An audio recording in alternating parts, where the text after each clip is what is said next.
Una clase corta, pequeña, tiene varias diapositivas como para recordar anatomía, pero vamos avanzando. ¿El doctor ha llegado? ¿Lo han visto o no? ¿El doctor anestesio está por ahí? No. Empezamos. Las lesiones de la vía biliar desafortunadamente no son raras y frecuentemente se convierten en tragedias, porque como sabemos la vía biliar drena lo que son la bilis del hígado, y si esta se lesiona podríamos causar una peritonitis y con ello la muerte. ¿Qué es en sí la lesión de la vía biliar? La definición exacta es la obstrucción, sección parcial o total de la vía biliar principal o de sus conductos que drenan un sector o un segmento. Esta obstrucción puede ser por una ligadura, un clipado mal realizado, una estenosis o una lesión cicatrizal. Las lesiones cicatrizales generalmente condicionan una estenosis crónica que en largo tiempo disminuyen el flujo de la bilis hacia el exterior. A nivel de la epidemiología vamos a ver que la incidencia después de una colecistectomía abierta es de 0.2% a 0.7%, pero en las colecistectomías laparoscópicas la incidencia aumenta, es de 0.5 a 0.87%, sobre todo por el campo de visibilidad y porque tenemos que tener mucho entrenamiento para poder manejar esto. En 1990 se vio un dramático incremento, como les decía, de las injurias o de las lesiones de la vía biliar con la introducción de la cirugía laparoscópica. En una revisión que hicieron en Inglaterra, evaluaron que a nivel de colecistectomías abiertas las lesiones eran 0.2% en 66.163, pero llevaba a ser 0.3% en un número casi 6 veces menor, ¿no? En 11.978. Aquí para recordar nada más cómo está compuesto la vía biliar, que drenan el hepático derecho, el izquierdo, en cuanto se divide, forman el hepático común y la vía biliar principal.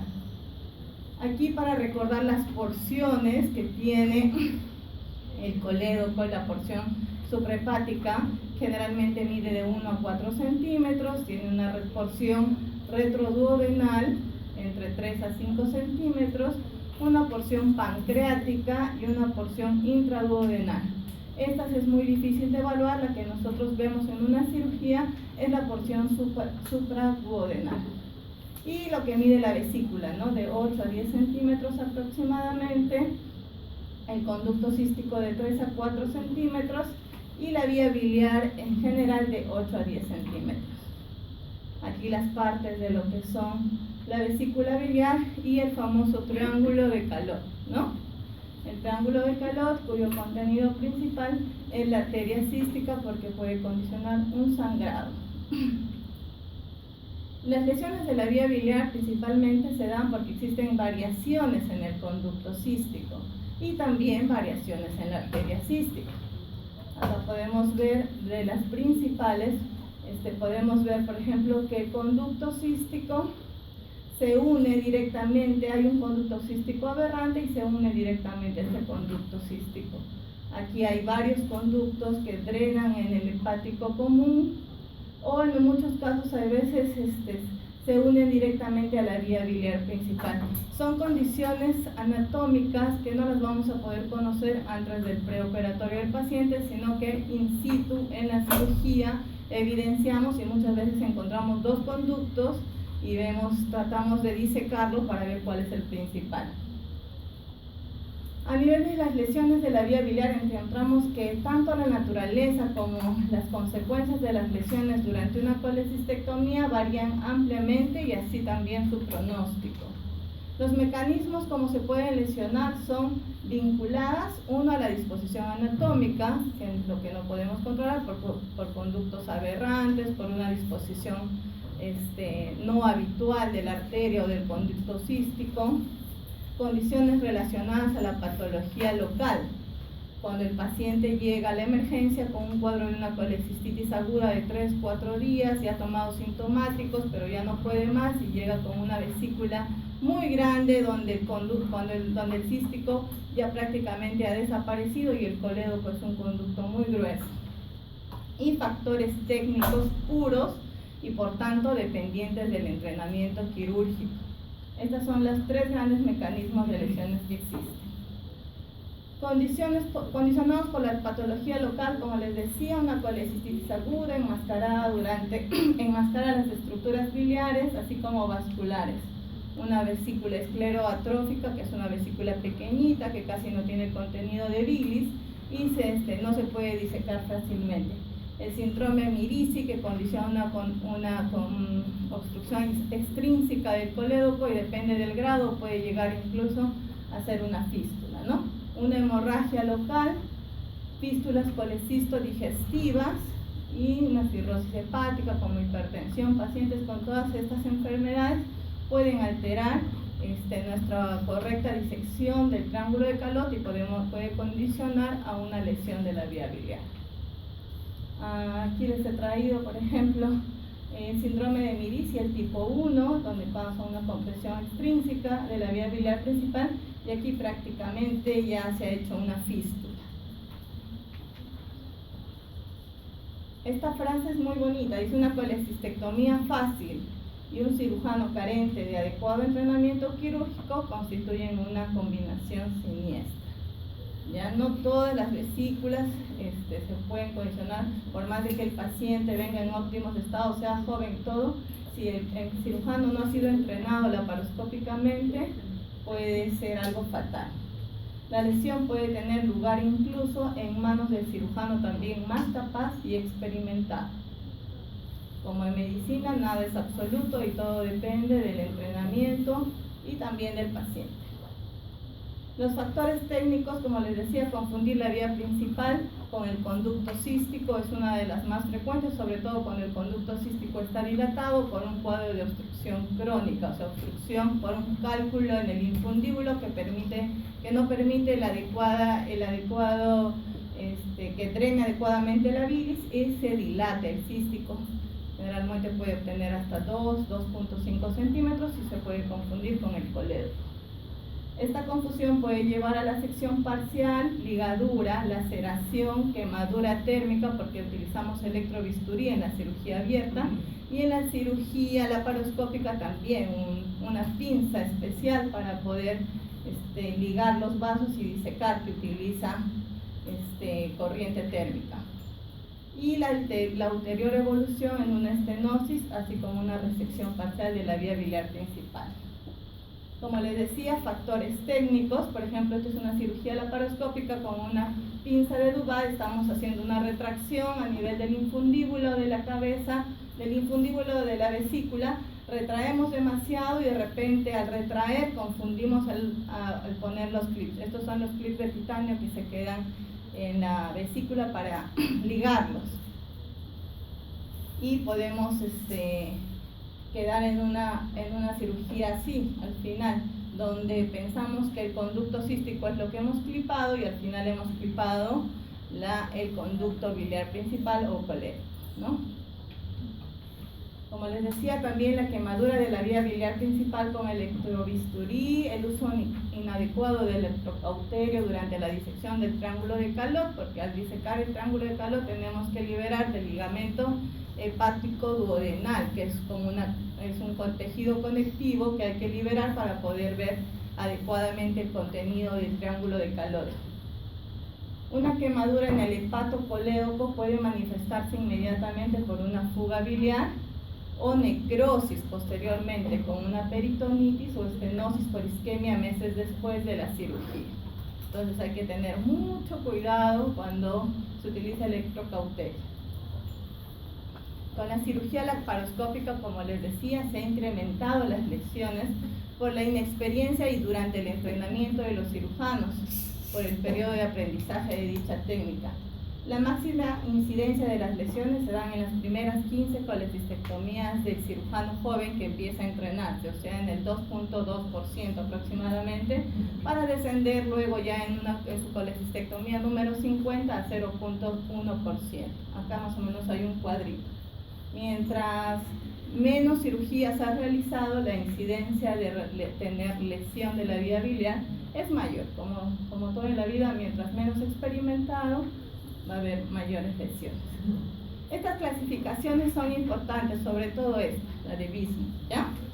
Esta es una clasificación para ver qué tanto hemos dañado la vía biliar, a qué nivel se ha seccionado y qué tipo de anastomosis vamos a realizar. En la clasificación número 1 tenemos la descripción que la sección se ha llevado a cabo a más de 2 centímetros de la confluencia de los hepáticos.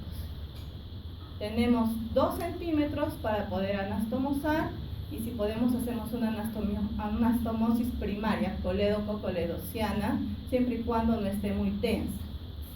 A menos de 2 centímetros es el tipo 2, ya prácticamente nos queda muy poco tejido para poder afrontarla con el extremo distal que se ha seccionado. En el tipo 3 coincide con la confluencia, pero no la llega a seccionar. En la tipo 4 ya hay una destrucción de la confluencia de los hepáticos derecho e izquierdo. Y la 5 es algo aparte, porque es una afección de la rama hepática derecha o con el coledo, pero esto es una rama aberrante, ¿ya? Que se considera porque muchas veces se da. Entonces, esa es la clasificación tipo Bismuth. La clasificación de Stramberg habla de la clasificación tipo Bismuth a nivel de la E1, E2, E3, E4 y E5. Nada más que en la tipo A, B, C y D consideran, por ejemplo, en la tipo A dice fugas del conducto cístico o de pequeños conductos biliares del lecho hepático. Acá tenemos nosotros un conducto de Lutschka que drena directamente en la vesícula biliar, entonces puede haber una fuga a ese nivel. En el tipo B, oclusión del conducto hepático derecho aberrante. En el tipo C también hablan del conducto hepático derecho aberrante con una sección sin ligadura, y en la tipo E, lesión lateral de la vía biliar principal, cuando hemos lesionado ya sea con electrobisturí o lo hemos seccionado parcialmente en la tipo D. ¿Ya? Estas son las dos principales, la tipo D cuando producimos una lesión lateral y la clasificación Bismuth implícita dentro de la clasificación E de Stramberg. Este es otro tipo de clasificación, sobre todo basado en el mecanismo de lesión. En la tipo 1 hay una incisión o transección incompleta del colédoco, como vemos acá, está incompleto. En la tipo 2 hay un daño lateral al conducto hepático, o sea, más arriba, por cauterio o por clip. En el tipo 3 hay una transección completa, ya se ha seccionado completamente el conducto hepático. Y en la 4 ya hay daño del hepático derecho, o sea, la que va al hígado derecho o el accesorio. La severidad, ¿cómo se mide? Se mide por los criterios de Ámsterdam. Ya tenemos la severidad tipo A, B, C y D. En la A solamente hay fuga biliar por el cístico o los canales de Lutschka, como les decía. En la B hay lesión biliar mayor con fuga, con o sin estenosis biliar. Ya en la C hay una estenosis biliar, o sea, disminución del calibre de la vía biliar, pero sin fuga. Y en la D hay una sección completa de la vía biliar con o sin resección. El diagnóstico. ¿Cómo hacemos el diagnóstico? Durante la cirugía, las lesiones de la vía biliar deben reconocerse y, si es posible, repararlas, lo que permite obtener los mejores resultados en ese momento. El diagnóstico puede realizarse intraoperatorio, lo que ocurre solamente en un porcentaje del 12 o 46%, o sea, menos de la mitad, ¿no? Y los otros pacientes se van a su casa sin saber que se ha lesionado la vía biliar, y hasta nosotros mismos los cirujanos no sabemos que hemos podido causar una lesión de la vía biliar. De realizarlo en el postoperatorio, el tratamiento se torna más difícil porque hay que volver a reabrir el paciente en muchos casos porque se complica. ¿Qué cuadro clínico tiene el paciente? tiene bilirragia, ya sea a través de un drenaje. Ya hemos visto qué tipos de drenajes se quedan. Generalmente son drenajes tubulares los que se quedan en la vía biliar. Si hemos sospechado de algo, ha sido una colecistectomía complicada, y por ahí empieza a salir bilis. O la presencia de signos peritoneales. Si no hemos dejado un drenaje, la bilis va a irritar el peritoneo y va a condicionar a sintomatología peritoneal. También puede producirse un bilioma estéril con un absceso subhepático. La bilis se concentra, no se esparce por todo el peritoneo, sino forma un bilioma. Ahorita les voy a hacer ver uno, y este es estéril, ¿no?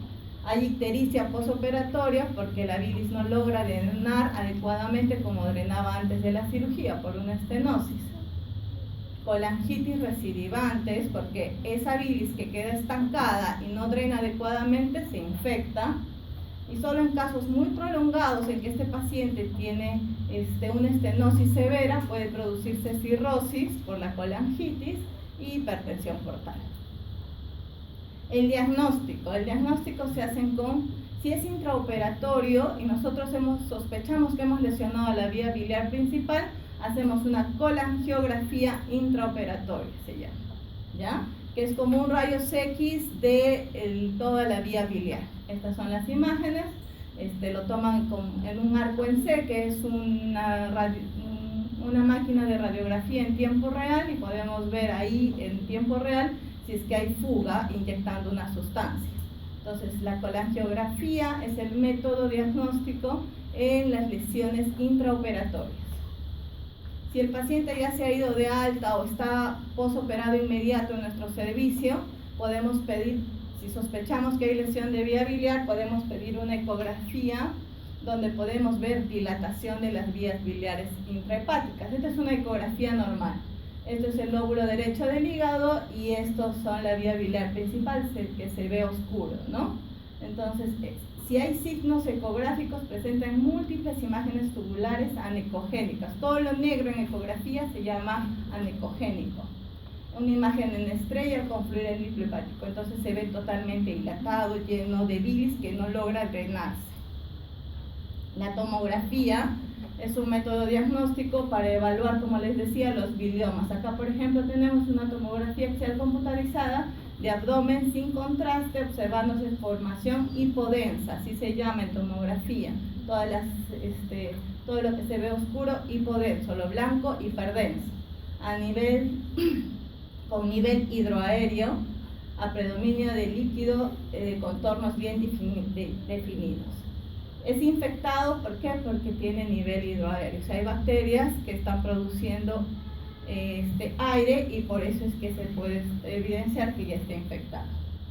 La colangioresonancia magnética. La colangioresonancia magnética es un estudio que se pide al paciente, generalmente que ya no es intraoperatorio, es posoperatorio o antes de operarlo, para ver cómo está formada la vía biliar, ¿no? Acá, por ejemplo, tenemos una dilatación severa de la vía biliar principal con una estenosis distal, ¿ya? Esto necesita una inyección intravenosa de una sustancia especial que es la que pinta las arterias y la vía biliar principal.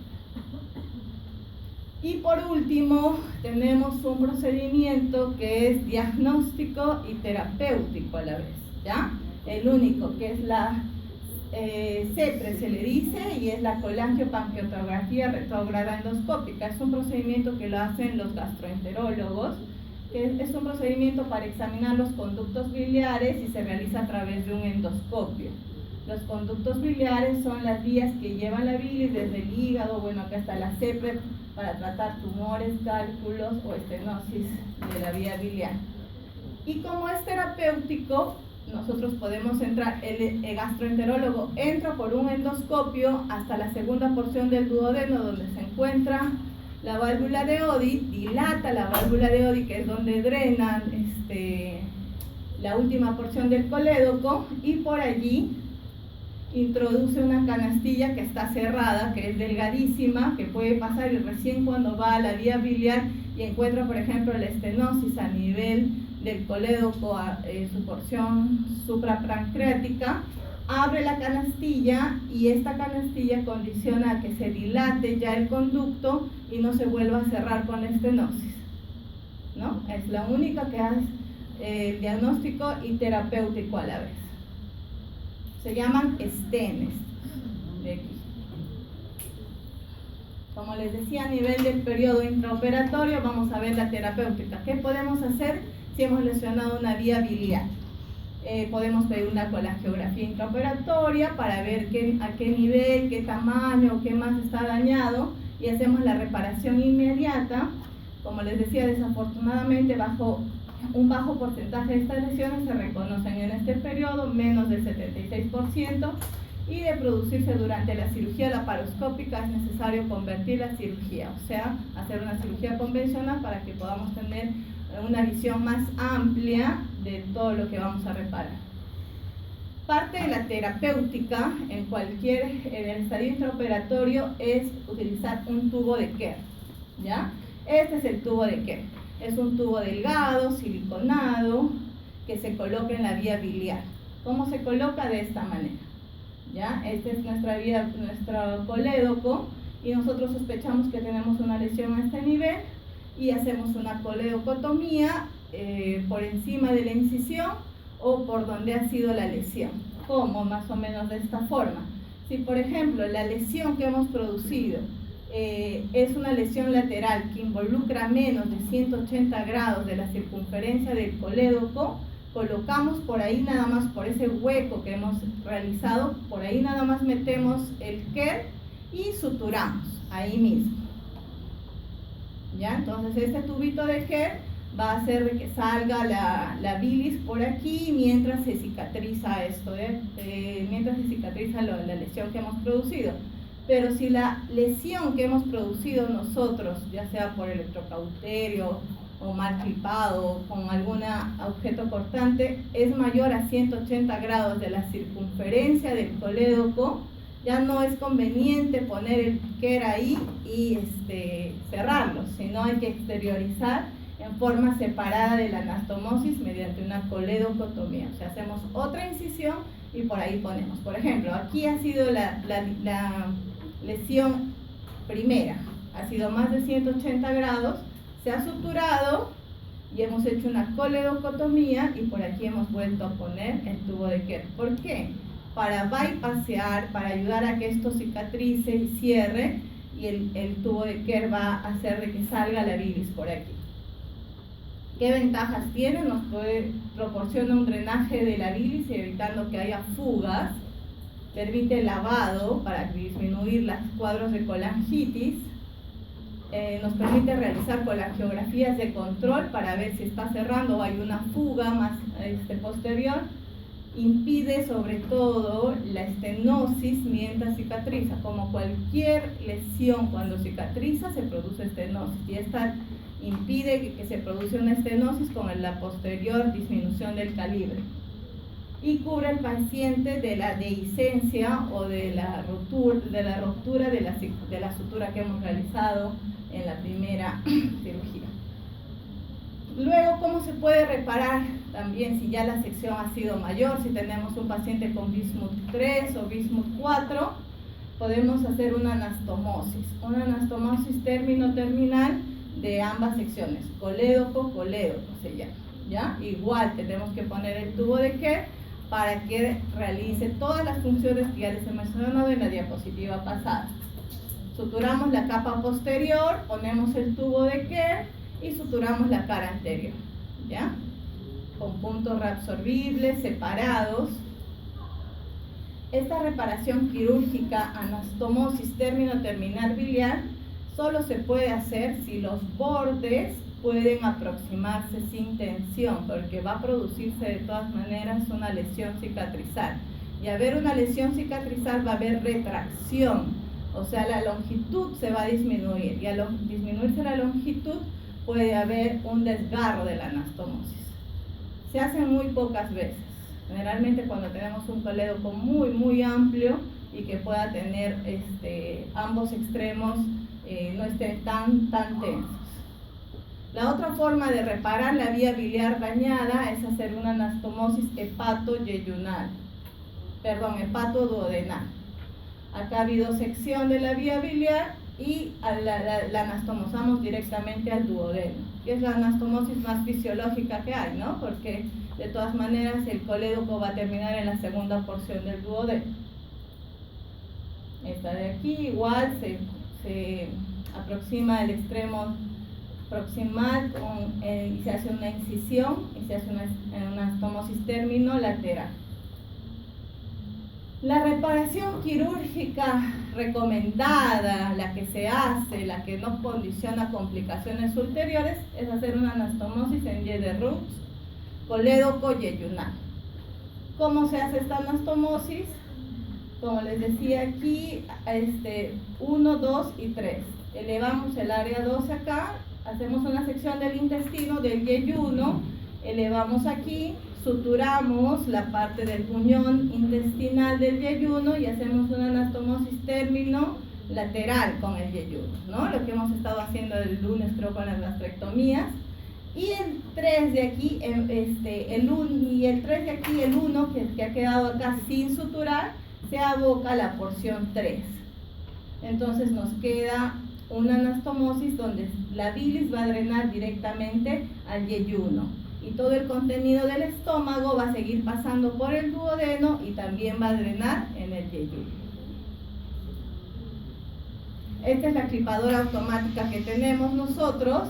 Separamos el segmento yeyunal, identificamos cuál vamos a elevar, generalmente es a 80 centímetros de la última porción del duodeno. Elevamos, identificamos que vamos a elevarlo, seccionamos, ligamos los vasos y ya tenemos nosotros una pinza automática que clipa, corta y sutura a la vez y queda así. Y simplemente lo elevamos como el dibujo anterior y nos quedaría así, ¿no? Este es el segmento que se ha abocado. Aquí está el colédoco y el tránsito normal del intestino, y aquí nosotros también tenemos otra clipadora que puede hacer la anastomosis. Ya no es necesario estar haciendo las suturas gracias al material de alta tecnología con que cuentan algunos hospitales. Este es lo gráfico que les decía de la anastomosis colédoco yeyunal, ¿no? Su mesenterio que tiene que ir siempre de este lado, el muñón de la parte terminal y la anastomosis que se realizan a puntos separados. También podemos hacer una Y de Rux en una lesión, ya cuando se ha lesionado el hepático derecho a nivel de la confluencia. Ya no hacemos sino una anastomosis, sino hacemos dos, el hepático derecho con el hepático izquierdo. Y nos va a quedar pues así, aquí el yeyuno y el tránsito normal intestinal. Los resultados: la reparación primaria con una anastomosis terminal ha resultado muchas veces a largo plazo inefectiva, por lo que les decía, por la retracción que puede haber a largo tiempo. Y para decir que hemos tenido éxito con un paciente al que le hemos realizado una anastomosis biliodigestiva en Y de Rux, se tiene que llevar más o menos a cabo un estudio entre los 5 años como mínimo y tiene generalmente el 90% de éxito. La morbilidad posoperatoria de una reparación de vía biliar es alta, por eso hay que tener mucho cuidado cuando se opera una vesícula. Hay complicaciones hasta el 30% de los casos y hasta el 25% presentan estenosis, ya sea en la anastomosis bilioentérica. Eso es lo que les decía, de 5 a 10 años para concluir que tenemos buenos resultados. En conclusión, la lesión de la vía biliar es una complicación grave de la colecistectomía.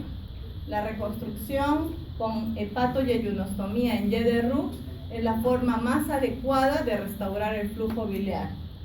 La reconstrucción tardía está asociado a mayores complicaciones que la temprana. Ya, esta es una frasecita para que se estimulen a estar practicando sus anotaciones.